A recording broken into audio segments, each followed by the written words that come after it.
Ruby, how did you become acquainted with the sport of handball? I became acquainted with this beautiful sport through my two elder brothers. This love affair started about 57 years ago. I was a mere tot. I didn't even know what a handball was. But since I loved my brothers, I followed them to this little schoolyard around the corner from where we live. And before you knew it, the love affair grew over the years. What was it about handball in particular that you can tell me about that made you want to play this game? Yes.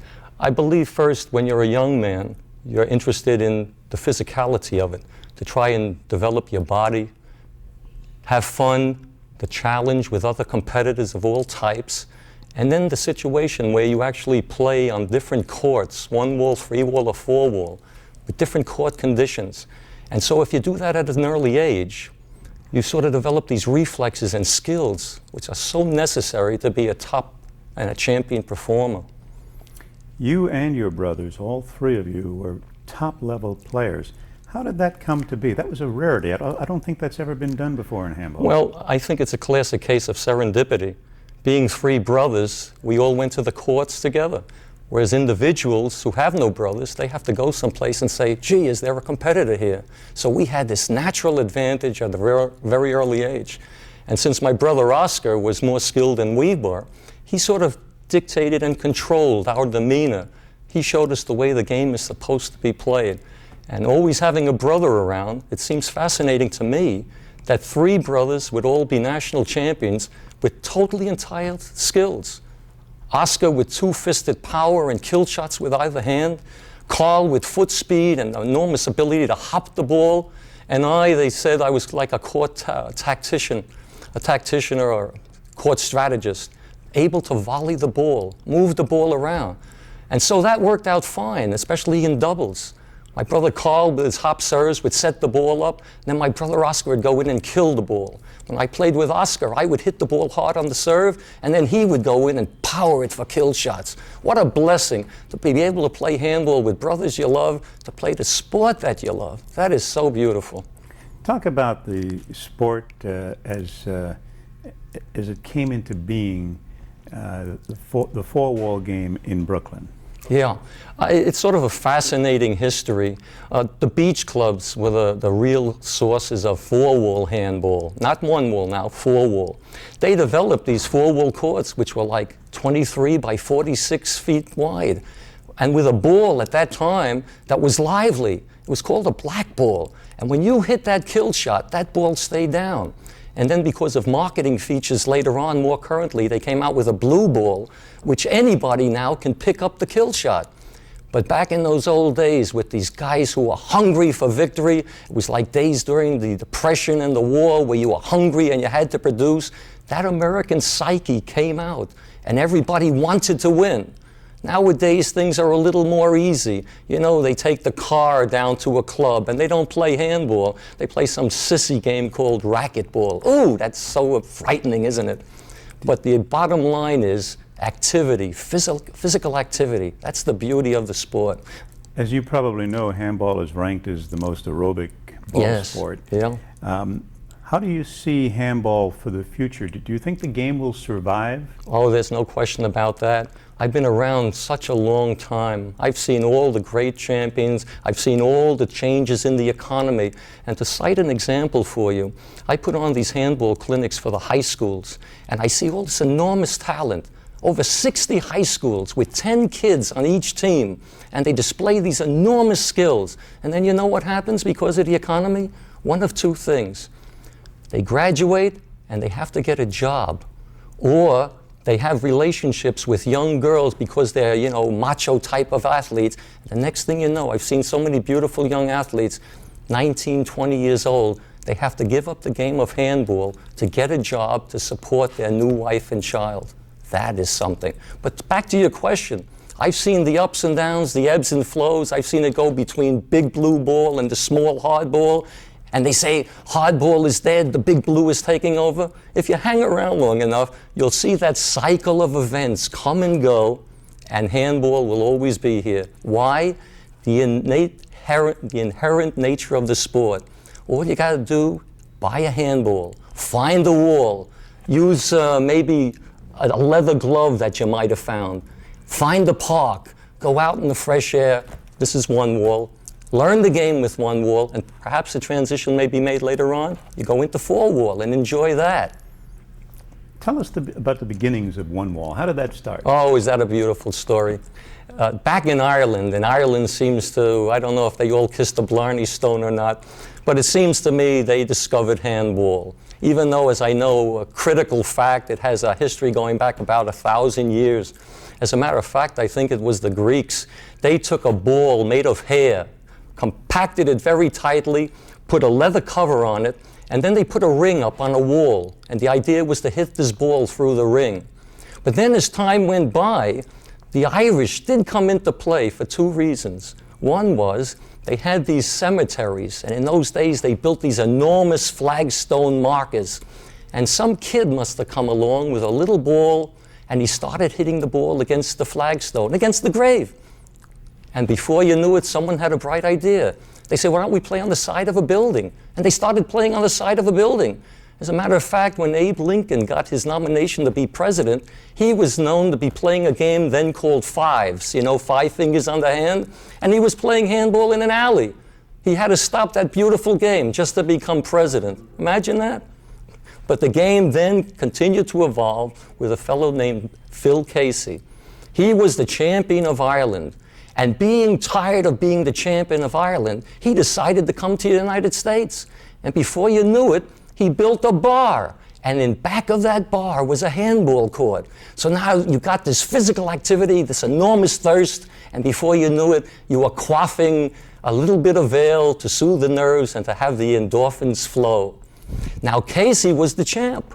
A fellow by the name of John Lawler, the Irish champ back in Ireland, just around the turn of the century, he said, that son of a gun, he left us here, left us in the lurch. We're going to have a match to see who the real world champion is. And they had a $1,000 contest. I believe it was 21 games. I believe the first set of games of 11 was to be played in Ireland. And the next set, if need be, would have to be played in the United States. My recollection tells me, through a little bit of historical research, that in Ireland, Lawler won 7 games and Casey won 4 games. And now the big episode transferred to our beautiful country. And wouldn't you know, there's something called home court advantage. And Phil Casey had the home court advantage, and he went on to win every game straight, declaring himself the champion of the world. And when he took the crown and the money, in his left hand, what did he have? Perhaps Guinness Stout. What a beautiful man. My type of guy. Oh, that's great. Now talk about the story that you were telling me about Brighton Beach Baths and yes. how handball began. Okay, there. one wall in the United States. You try and fathom your mind and say, how could this game come about? Do you know how it came about? In the summertime, people went to the seashore. And there was a place, Brighton Beach Baths, which had cabanas and a pool, and you had to have your hand stamped in order to leave the club to go to the public beach, and you couldn't get back in the club unless that stamp on your hand was there. Now some of the kids, you know, they had their own ideas about what fun is. So they went down to the beach, and the beach was divided with giant wooden bulkheads. Each little section of the beach, because of wave erosion, they built these enormous bulkheads. And the tide went out, and you saw this wooden wall. And these kids, they had a ball. It was a tennis ball, which didn't bounce too well on the sand. So they shaved the fuzz off, getting down to the rubber surface. And they started hitting the ball against that wooden wall. And as I mentioned to a lot of people, I was so inspired. I wrote a little poem, and the key stanza is that it happened many moons ago when the tide revealed the bulkhead there. And some ingenious turn of mind hit the first ball on the sandy square. And when it got popular on the beach, the manager of Brighton Beach Baths, profit and loss, he decided to build not one handball court, he built 32 handball courts.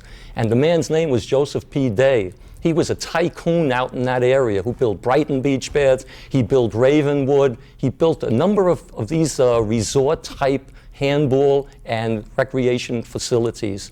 And he was also instrumental, believe it or not, in the many times that they rebuilt Astroland and the rides down at Coney Island.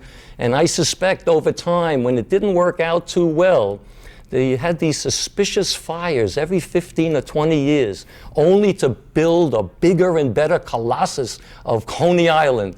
And today you have the Astro Tower with its caravan, which takes you around with a panoramic view of the beach. So magnificent.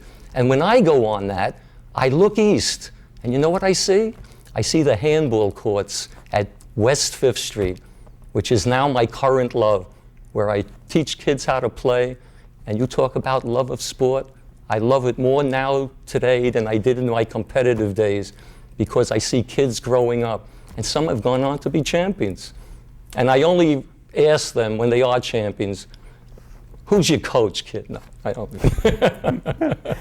You know, the wonderful thing to me about the West 5th Street courts, which I just came from, Yes. is there is a palpable sense of life there that is so remarkable, and it's all because of the handball courts. Yes.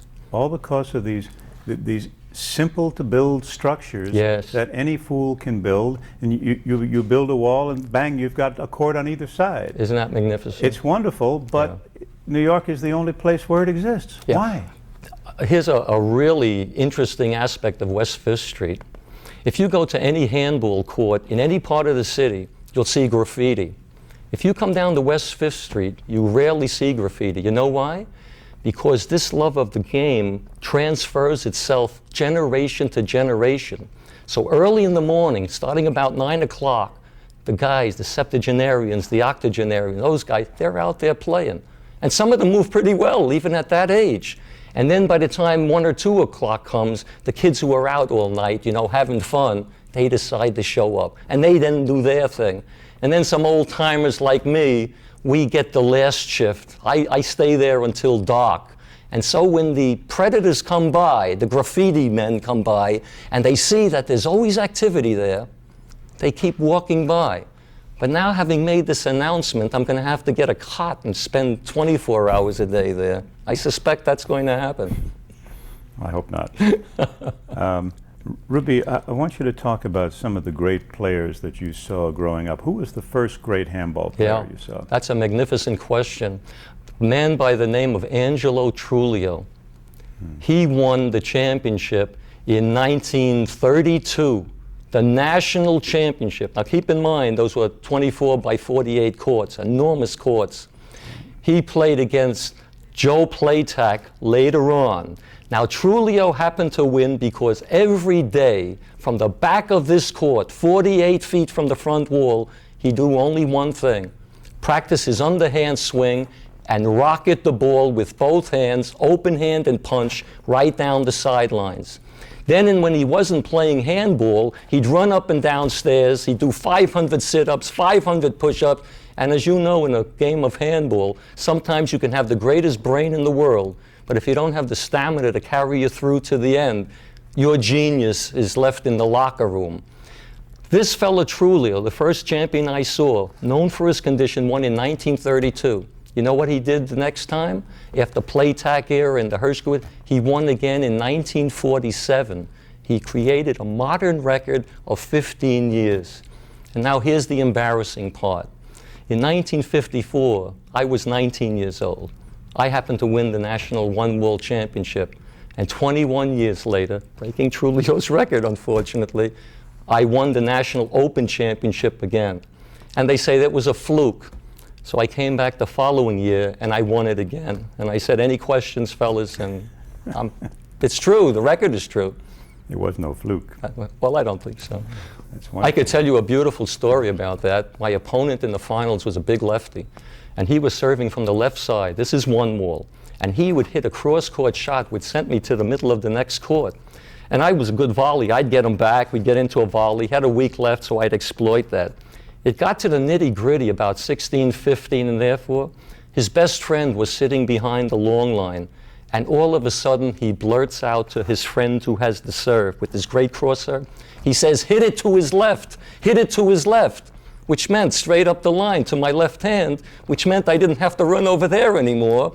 He brought it to my left, and I punched it cross court and got the serve easily. And I thanked his friend after the match. This is serendipitous, you know? I love that part. What about Vic Hershkowitz? Oh, he was a grand champion, and still, in my opinion, is. He was so smooth, and he was a gentleman at all times, and he was the first great all-round champion. One wall, three wall, four wall, singles and doubles. And in 1952, he won the national singles in one wall, three wall, and four wall. And it was only duplicated some years later by my beautiful brother Oscar Obert. And so they go down in history as the greatest all-round players of all time.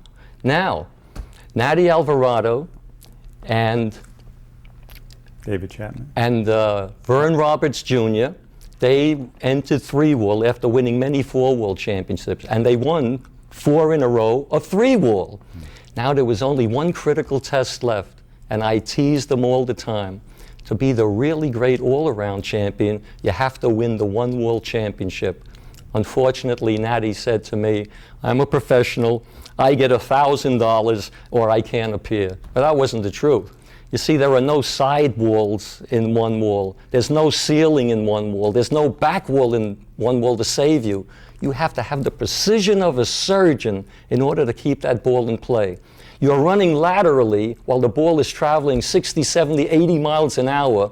And with the speed of a gazelle, you have to have the grace of a fine athlete to catch up to that ball, and at this precise moment, just drill it in for the perfect shot if you expect to be the champion.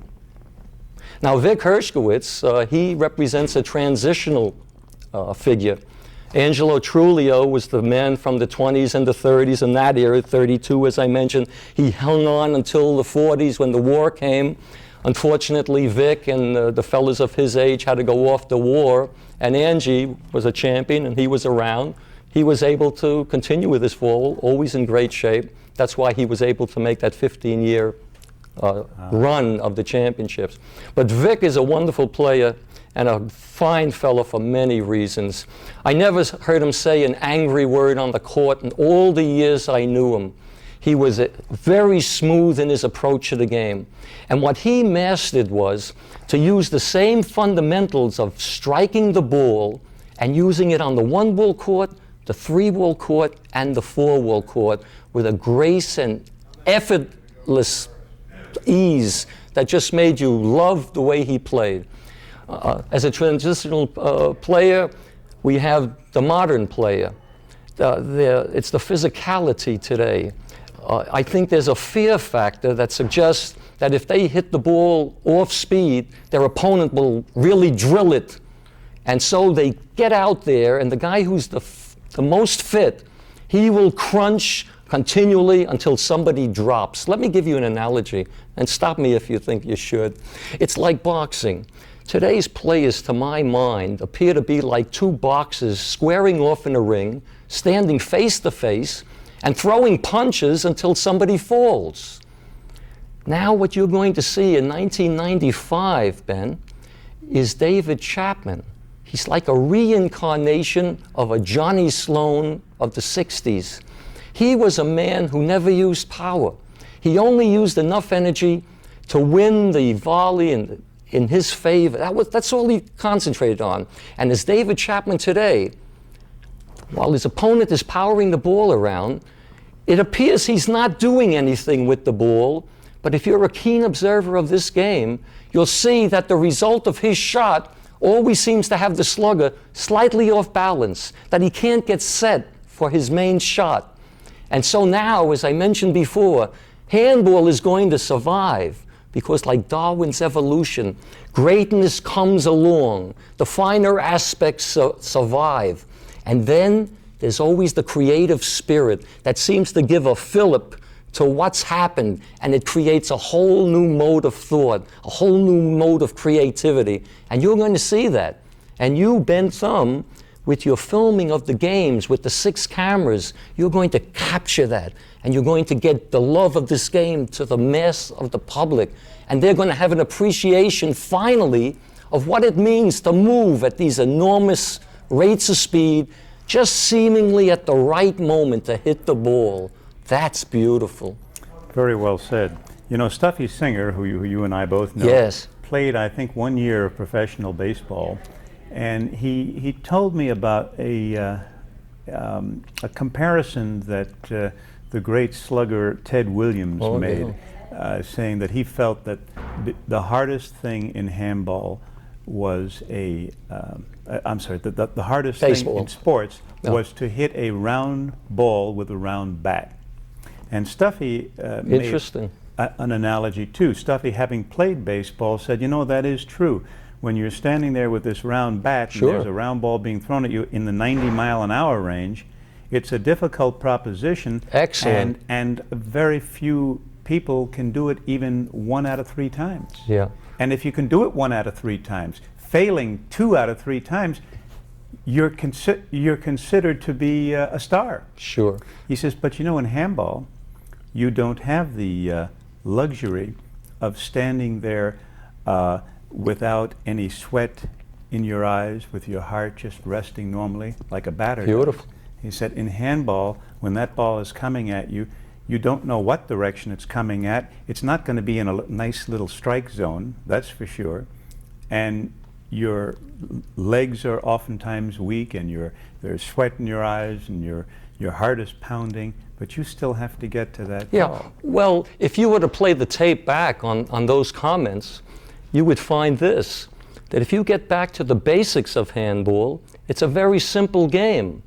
Namely, your particular body frame, the motion of your body as you approach a ball, comes down to a subtlety. The subtlety is this, that your hand position is always in the appropriate mode in relationship to the ball. The mistake the players make today is their feet are not into position to get their hand in this position for the overhead, or in this position, a pendulum swing, for the underhand.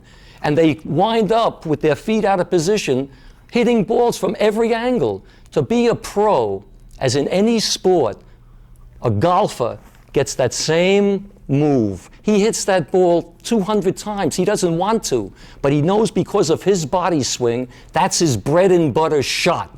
Same in handball. They fail to realize that there's a bread and butter shot. One for the overhand, which allows you to strike the ball this way, allows you to strike it to the ceiling. One for the underhand, the pendulum swing, allows you to get close to those side walls so you don't break your hand. Allows you to take the back wall shot so that you can manipulate your body and not strike using power, but to use the leverage of your body. You see, this is power. This is leverage. And the real star, the real pro who knows that secret, he starts off slowly, developing the rhythm of his body, and ultimately he becomes a dancer with the movement of his feet.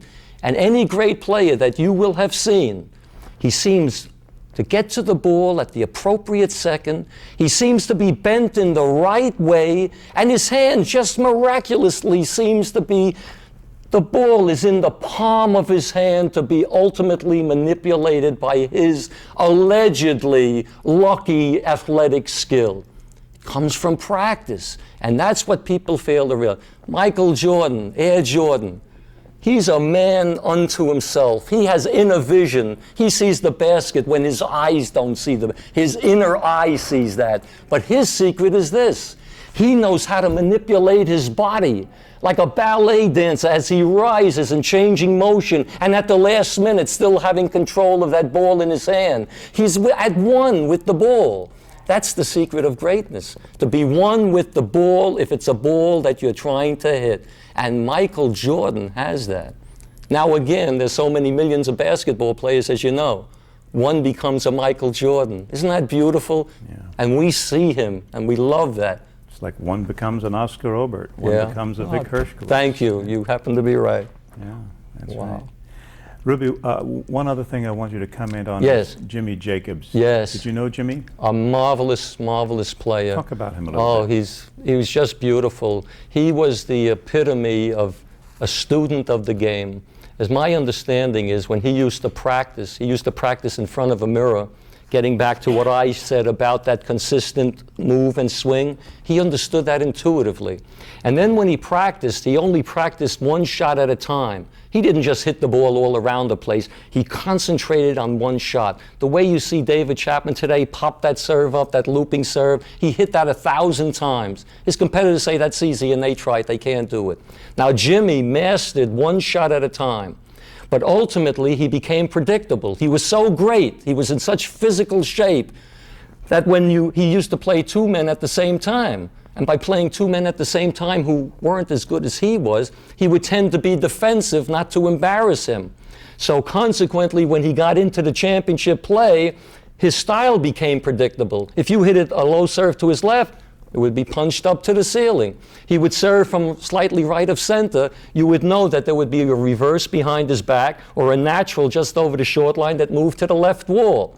But despite that, he had this enormous ability because you mentioned before the love of the game, and he exemplifies the love of the game, as I think I'm trying to. I really appreciate this game. I enjoy it more than ever. Now, I must tell you a little story. You mentioned Vic Hershkowitz, and you mentioned Jimmy Jacobs, and you mentioned my beautiful brother Oscar. We went out to the National Three Wall. It was in Detroit, Michigan at that time, and we made the finals.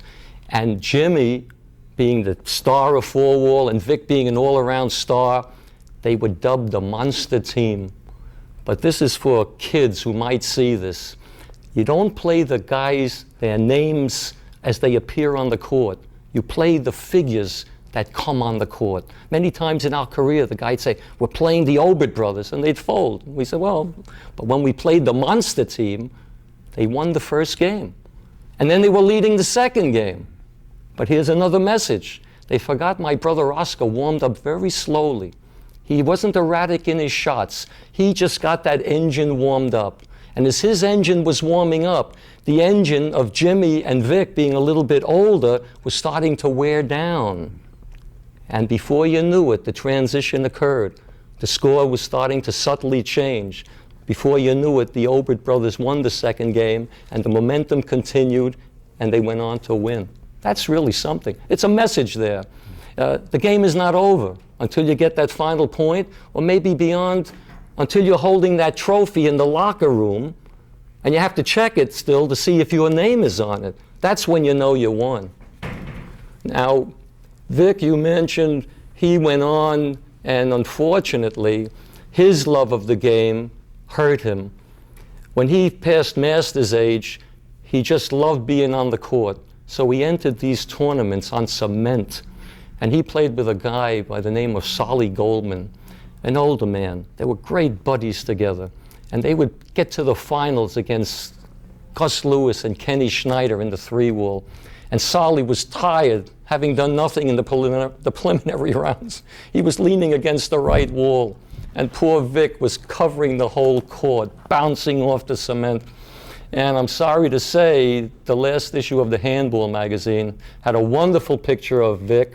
He was inducted into the YMCA Hall of Fame, and then it talked about his great accomplishments, and then sadly for me, it said he had 2 knee transplants, he had a hip transplant, and he had back surgery, all because of the love of the game.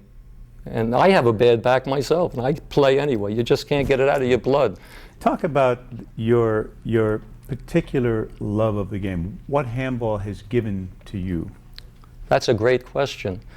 And the reason I'm sitting here today is because of handball.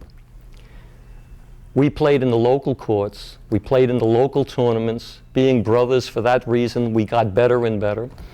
And ultimately, we moved to a park, and a one-wall park. We started playing in tournaments there. We won some regional tournaments, and there was a chap from this very club, the New York Athletic Club, by the name of Charlie O'Connell. And he had the ability to spot talent. And we were just young guys. We knew we were winning, but what did it mean to us? We just loved the game, the physicality, and brothers going out. Unfortunately, when we got home, we ate our parents out of house and home. You ever see a ravenous handball player? That's what happened many times. And in our early days, too, we couldn't afford sneakers. So we used to play in the shoes. and the sole of the shoe would come off. And I was a kid walking back from the park. What's my mother going to say, you know? She took the shoe, and she had a metal, what they call a metal shoemaker's last, it's called. She put the shoe on there, took a couple of nails, and with a hammer, she hit the nails and put that sole back and didn't punish us. She knew that we were doing something keeping us out of trouble. So that's an aspect of this. As you grow up, you see different things, you get different perceptions, and the love grows because handball is the one sport, no matter where you travel in this country, they love a handball player, sight unseen. That is an amazing aspect. There's no snobbery or anything. They say a human being, you play handball, and there's a relationship is immediately formed. Tell us what you know about handball. What do you think about this shot? In our first tournament in Detroit, we had these black-soled sneakers, which was the thing of the time, pro-keds they were called. When we left that tournament, the fellas accompanied us to the airport. They had tears in their eyes because we were leaving. And we left them the sneakers to show our appreciation. And that's real love, you know, your fellow man for a sport. So as time went by, this chap, Charlie O'Connell, he said to us, my brothers and I, Carl and Oscar, how would you like to represent the New York Athletic Club? So we came to the club, and the courts here were 23 by 46.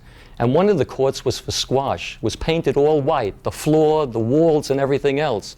And here I was a young man, invited to this prestigious club, and I walked on the court, and I looked up, and way up in the rafters, way up, about 40 feet up, because of the enormity of the court, there were pigeons sitting there because it was open to the outer air.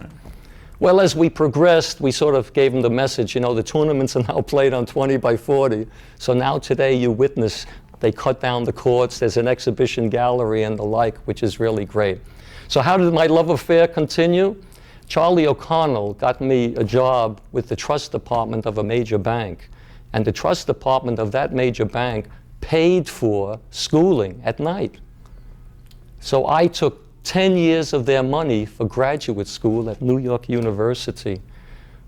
Still going to tournaments, still writing a master's thesis, still qualifying for a PhD. That's why you're wondering why I'm so articulate. And I hope you cut this segment. But I got to know people. Like I can look in your eyes. I put on seminars around the country, in Mississippi, in California, you name the place. And there were human beings there. They may have talked with a twang. I may have sounded funny to them. But after the seminar, 60, 70 people, invariably one would say, I'm a handball player. And he'd invite me to his club. And I didn't bring any equipment. He said, you're coming to my club. We'd have a great time. One of the guys turned out to be a millionaire in Pittsburgh. He had a mansion on the top of the hill overlooking the whole city. He had a stable of horses, sunken bathroom with gold fixtures. He invited the Pittsburgh Steelers to have lunch there, to ride the horses. He takes me to his club. He was a guy, he was a sort of a dumpy guy. He had a little pot belly. I said, what could this guy do? He said, there won't be anybody there. He said, look, Rube, do me a favor. Show up in about maybe 40 minutes. I'll have the equipment for you, the gloves and stuff. I show up and the gallery was packed. And now I'm saying, gee whiz, did they come to see me? Or did they see this local ringer who's going to do a number on the alleged champ? So being a nice guy, as you understand, I thought I was doing a salesman's game, hitting it around, making him look good. Before I knew it, he was killing the ball with both hands. And he took an enormous lead, much to the delight of his fans. But that's when the champion comes out, of course, with the footnotes and the asterisk. So I started giving him a ceiling ball. One shot was hit low. He was standing in front. He thought I couldn't get it. And I backhanded it like this, and I looped it over his head to the back court. And he said, what was that? And then I proceeded to show him how handball is played with ceiling shot. He wasn't disappointed. He took me to his home. We had steaks and salad and wine. And that was it. I had another seminar the next morning.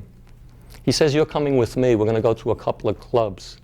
We went to every private club, drinking brandy Alexanders. And he's behind the wheel of this Cadillac at the time. This is about 20 years ago. We're going down these roads and everything. He says, well, we'll go to one last place. He takes me to the last place. We have a few more. He drops me off at the hotel in the parking lot. He says, good night, Rube. Great time. He starts backing up. And he keeps backing up. And he keeps backing up until he gets to the other end of the parking lot.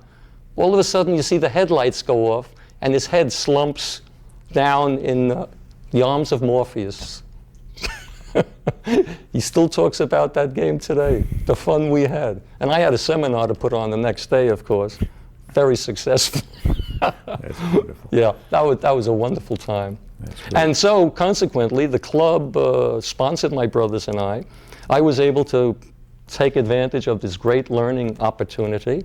And I think that's why I speak with this love in such a fashion, because I've learned so much. And that continues on to this very day. I'll take the kids, show them how to play. I get more out of it today, as I always say, because Charlie O'Connell told me this message when they honored him for all his years of work at the club. I remembered what he said. He was up at the podium. He says, you don't have to honor me. I'm honored because I got more out of this game than I possibly could ever give. Always remember that line.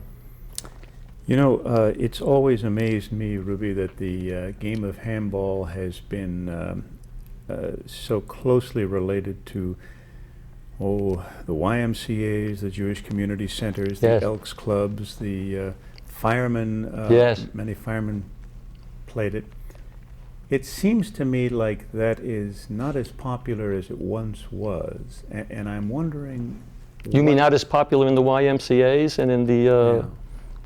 Yeah. You're asking an excellent question. I'm wondering and it why. relates to your work. You are trying to use media today to enhance handball. That same mechanism that allows sports to be seen by so many people now has dictated that other sports will take precedence, because handball is still considered part of the dark ages. That the origins of handball, typically during the Depression, 1/4 of the population of the United States was out of work. We had guys coming to the one-wall courts. The courts were built by the government agency. That put men to work building the courts, but more happily, it allowed other unemployed guys to show up with a brown paper bag with a sandwich where they played from day to night. What it meant was, because you had to scratch just to survive, that psyche was translated into handball, and they had to win. They would bet money, and they had to win because they couldn't afford to lose. So that continued to go on in the game. When we got a bit more, as we say, affluent under the Eisenhower administration in the 60s, and things were, wow, the bull market, people had a little more money. And all of a sudden, they became a bit more genteel. Now, your medium, television and the like, took tennis first and made it a sport for the masses. Unfortunately, handball was in the dark ages, in quotes, and it's going to take a lot of light to expose the dark shadows to show what the game means.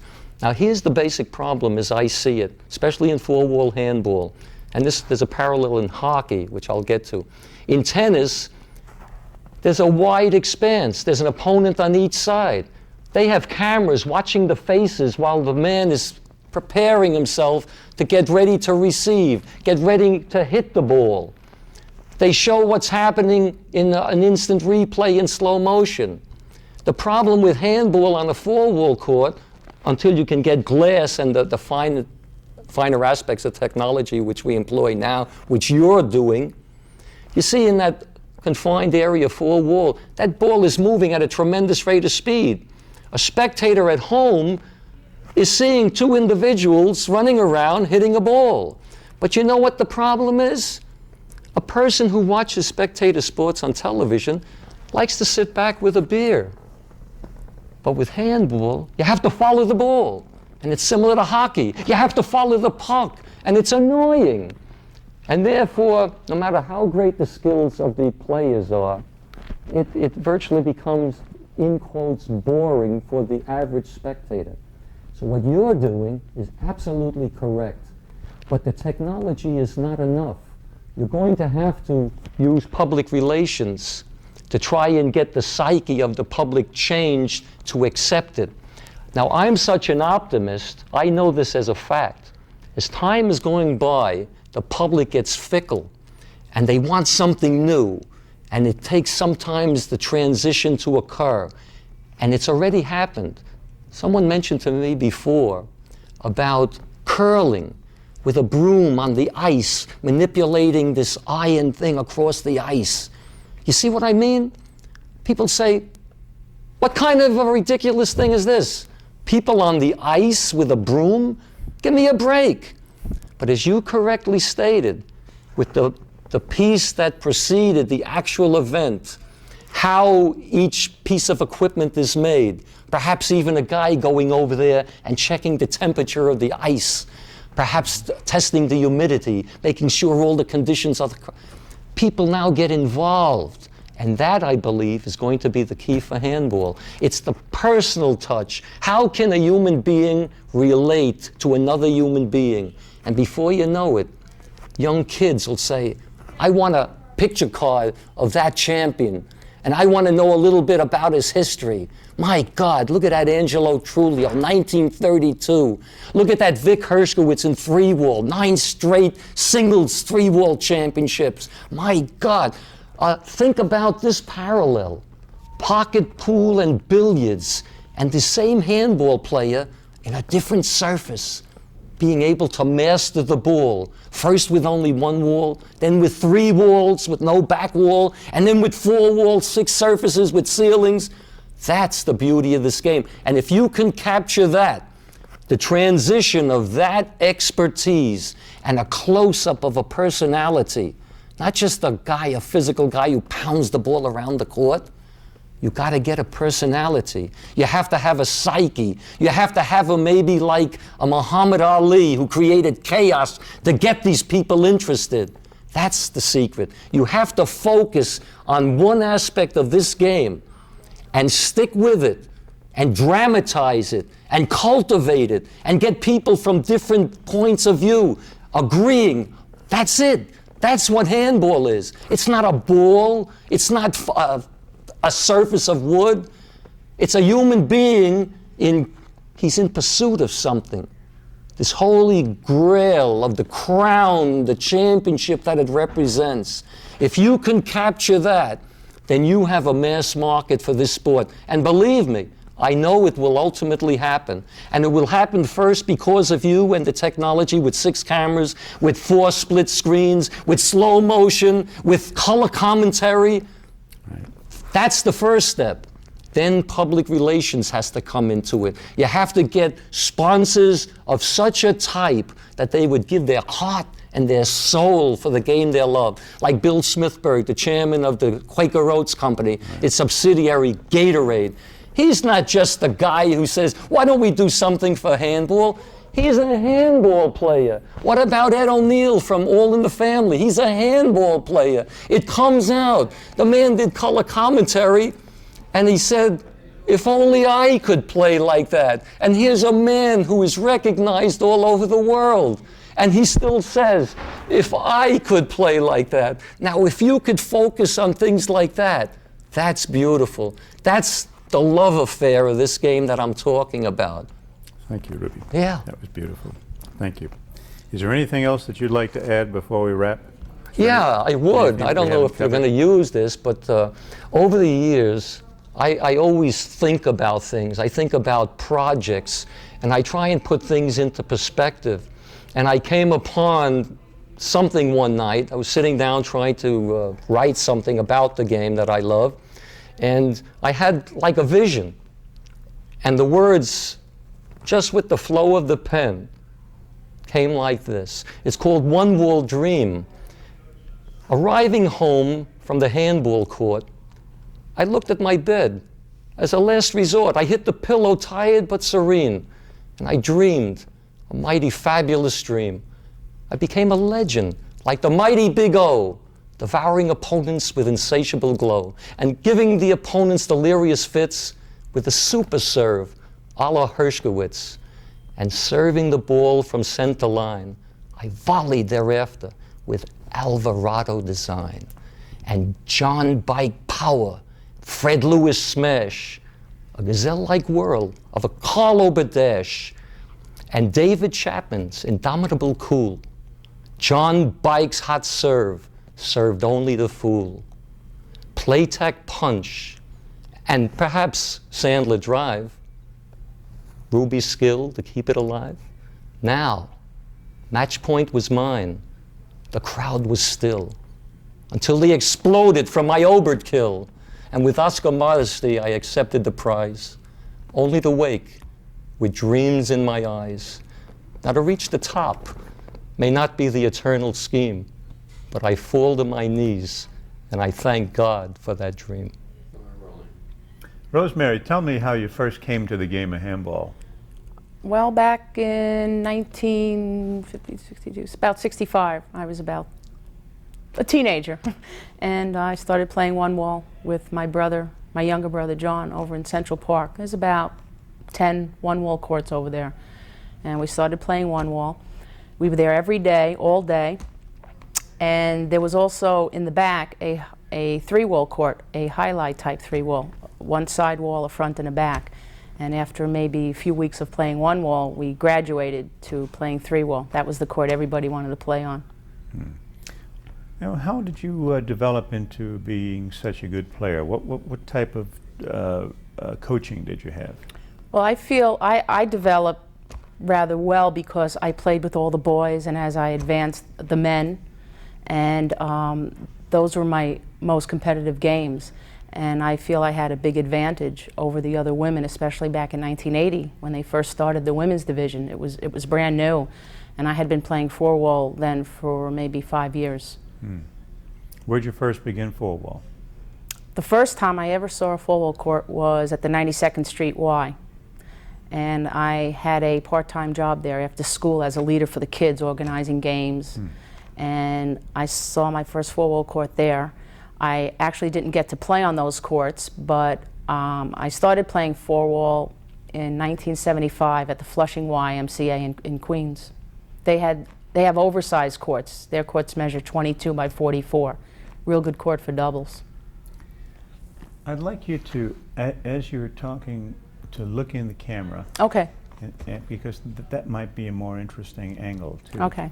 I know it's hard because Can I go back and forth, or you just want me to look that way? Just look in the Okay. camera, because if you go back and forth, your eyes will look funny. Okay. Tell me what this game means to you. Well, this game, it's enabled me to meet the best people that I know. I mean, I've met so many interesting people, so many wonderful people. It's enabled me to travel. It's kept me physically active. It's been my life practically since 1975 when I first started playing four wall. When you're on the court and you're really in the groove and you're playing well, what's going on? Well, that's exactly that. You're in a groove and you feel like you can't do anything wrong, and you're not really thinking about your shots. It's just instinct. I feel that instinct takes over, and it's just you're flowing and nothing can upset you, and it's not like you think about every shot. It's just reaction and instinct, and that's the best feeling. What is your record now in terms of titles? I believe I have somewhere in the vicinity of 36, 37, 38 national titles, and that includes, I believe, one wall, one national title in one wall, three wall, and also four wall singles and doubles, for a total of about 35 to 36, 38, something like that. Has there been another woman who has had that kind of success in all three formats of the game? Not that I know of. A few of the top women have won three wall and four wall, but I don't believe either of them have ever come to New York for the one wall nationals to participate, as of yet. That's an interesting point, because the one wall men say the same thing. They say, well, the four wall guys are afraid to come to New York for the one wall nationals, and with the exception of John Bike, who came here a couple of years ago and did very well, it seems to be the rule that four-wall guys won't come here. Any thoughts as to why? I'm not really sure, but it might be that they just feel that they won't be competitive. It's like maybe a fish out of water. It's a totally different game, and it takes a totally different attitude or strategy to play one wall as opposed to four wall. It's a totally different game. Even though it's handball, it's just unbelievably different. You're still playing the game now. You're obviously playing it somewhat differently than you were in your youth. What different strategies are you using now? Well, these days I'm more, well, I try to be more of a controlled player. I'm not as fast as I used to be. I'm not as agile or mobile as I used to be. I'm not as strong as I used to be. This sport is very tough on your body, especially playing three-wall and four-wall, and one-wall a little bit. And I've also been active in softball. So I've been doing a lot of things that have taken its toll, and I've changed my strategy in that I've slowed the game down a lot. I don't try to overpower anybody anymore. I try to use a lot more finesse than I have in the past, and that's just because of the toll it's taken and my age. Is there anything else that you'd like to add, which we haven't covered? Well, the only thing I'd like to say is for anybody who has never tried or participated in handball, just to pick up a ball once and go out, have a good time. It's a lot of fun. It's great for your physical well-being, and you get a great workout, and you meet the best people that I know. It's addictive, isn't it? Yes, it is. Very, very addictive. Carl, tell us how you first came to play handball. Well, many years ago, my two brothers and I would go to the park and would play. They were more interested in handball. I was more interested in basketball. And it turned out about 15 years later, while I was in the Army, I came home on furlough, and they invited me to watch them play an exhibition. And I went there and met a lot of nice people. They introduced themselves to me. They were very friendly. And then one chap came up and he gave me a dirty look, like I was a nobody. And here I was a very good basketball player, a bowler, almost any sport I could play. So I asked my brothers who he was. He was third in the country. And I said, well, I'd like to play him. And in a month and a half was the next tournament, and I seemed to devour him. One of the reasons why I mention this story is because I'm a great believer that there has to be a challenge in any sport for you to grow. A lot of people, they're introduced to a sport and they're only told basic fundamentals like hit the ball hard or run, get in shape. And I'm a great believer that the overall concept of knowing what the game is about will be more important than just hitting a ball. I'm a great believer that 70% of this game, 70% to 80% of the game is mental. And when we went around the country playing exhibitions and in tournaments, I found that most people are always saying, you have to be physically in shape, you have to practice your shots. And I usually find they're practicing the wrong shots or are being told physical is everything. The present champ, Mr. Chapman, he had an article about a month ago, and he had said he learned it from the 60 and 70-year-old players, and their idea was you have to think, you have to understand what's going on, and then the physical is allowed. For about 40 years I've been thinking about handball because it relates to business and about analyzing situations. And usually what people see is not what really happened. I played in front of a few thousand people in Brownsville. I had an idea about taking an asset and neutralizing it to use the person's reflex against him. And I won the game. And then I changed the strategy in the second game, which is against what everyone else says. and I won that game. After it was over, people came up, and I asked them, how did I win this game? And believe me, 2,000 people there, not one knew how I won the game. So I'm a great believer in explaining certain things, that you shouldn't look only for weaknesses in a player, because usually a great player has 95% strength, 5% weakness. And if you only go with the 5% and he still wins, there's something wrong. So take an asset and convert it to a weakness. I'll give you an example.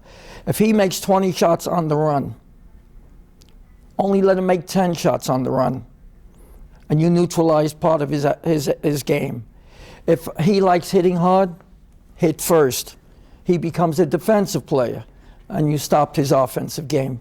And instead of looking for weaknesses, try to control what he does best, and you'll see the wins are there.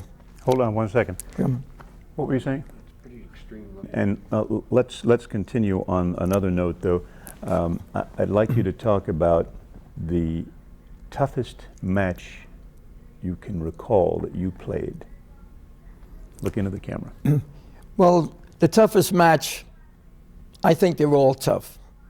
And the reason being that each player has a certain idea of how to win a game. And you have to go through the process of a weak player or a strong player the same way. It takes the same amount of energy. Because many times when you play a weak player, he goes in and plays a game called go for broke. If I play my normal game, I lose. So what he does, he takes chances, and if he's on, you can't go home and say, he was on, I was off. If you're a well-known player, they expect you to perform. So if you go in there thinking, what's his offense, what's his defense, how is he serving, how is he moving you moving him, who has front court position, is there something you're missing, then you have a good chance of winning, even against someone who's erratic and plays go for broke. I've seen in tournaments where a fellow became a champion, couldn't win a game all year round. He went go for broke. And that's where I came to this conclusion. You have to study the game. How important is front court position? Everything that you do, from a ceiling shot to a pair shot to a volley to a retrieve, is to get the man out of the front court and take front court position. And when I mean front court position, I don't mean with your hands hanging down on your side. It's with your arm up, ready to strike, to show your opponent you're on balance. Most of the players that you meet, that I've seen, the reason they don't win is because they have one goal in mind: to hit the ball, make a point. The smart, experienced players, what they do is they not only hit the ball, but they try to force errors. Now, how do you force an error? If you take front court position and you show your opponent looking back that your arm is up and you're ready to move and attack the wall on a fly kill, he's going to make mistakes. Second point is, if you play a game called 70-30 in singles, 70% with your strong hand and 30% with your weak hand, you narrow the gap that he can beat you and shoot for, and it causes errors. In doubles, the great players play 90-10, 90 with their strong and 10 with their weak. That means that the opponent has only 10% area to shoot for. The players I see, the young players coming up, they play 50-50. So it's the opponent strong hand against their weak hand, and they're allowing it. So I recommend, see what's really happening. And always make sure you're using the cannon and not the pistol. The weak hand is the pistol, the strong hand is the cannon. And then you'll see points come easily. You don't have to make the shot. You just wait and force errors. What would you say are the 3 most important rules in playing this game on a competitive level? 3 most important rules: never lose your cool. That's number 1. Fellow once told me, I just came back from Philadelphia. I played in a tournament, and someone handed me a sheet of paper, 50 ways to annoy your opponent. I don't recommend that. I'd rather have 50 ways to be a better player. Most of the game, 90% of the game fall into 3 categories. Low percentage shooting. If you shoot from Your chest, it's 90-10 against you. Here, it's 70-30 against you. From the middle, it's 50-50. You shoot off your kneecap, it's 70-30 in your favor. You shoot off your ankle, it's 90-10 in your favor. The odds are based on that the lower you are, the more the kill will go in, and if you miss, it's still in play. And from that position, you can make a perfect pass where it won't go off the back wall. Second most important thing is that players do not have both feet on the ground. They're running off balance.